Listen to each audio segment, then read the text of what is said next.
السلام عليكم. اليوم حضرت معاكم ساندويش ولا بوكاديوس خفيف ومقادير بساط.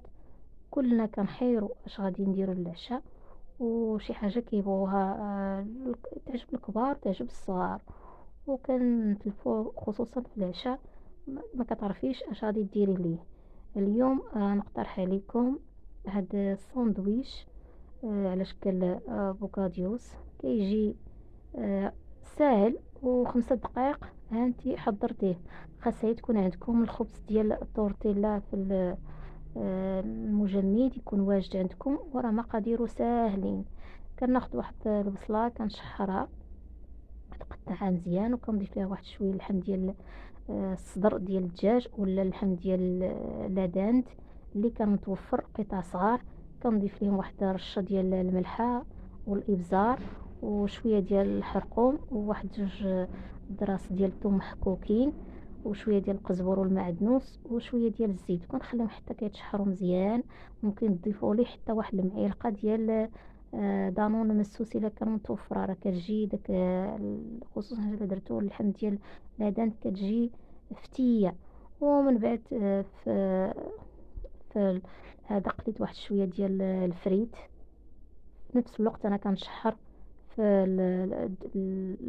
المرقه وفي اللحمه ديال الدجاج، والبطاطا كتقلى حدايا. بالنسبه لاصوص خديت واحد شويه ديال المايونيز ديال الدار، خديتها واحد البيضه ودرت ليها شويه المعلقه ديال الخل، شويه ديال الملح، وواحد ربع كاس ديال الزيت. ضربتهم مزيان حتى طلعوا.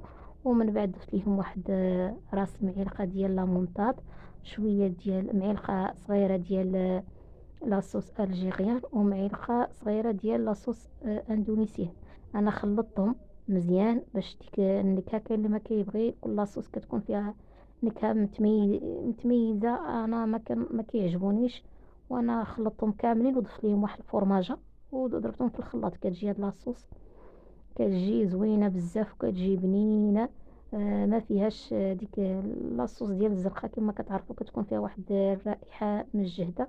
والمايونيز ديال الدار خصوصا درتو بالبيض حتى هو كيكون شويه فيه الزفوريه. الا خلطتوا هاد العناصر كاملين انا كيعجبوني، وكندير معاهم واحد نص ديال الثومه صغير يطحن معاهم صافي وكنحضروا. وكيبقى عندي مده 3 ايام، راه ما كيوقع عليه حتى شي حاجه. ما بغيت ندير ممكن نديرو في السلطات، ممكن نديرو في السندويشات. هذه هي لاصوص اللي معتمده عندي انا، كتجيني زوينه وكتجيني بنينه ما كتقهمش الا درتيها في الساندويش، ما كتقهمش نهائيا. من بعد كديروا عادي الخبز داك الطورتيه، وكديروا شويه ديال الحشو اللي كاين والفريت وشويه ديال الفرماج اختياري.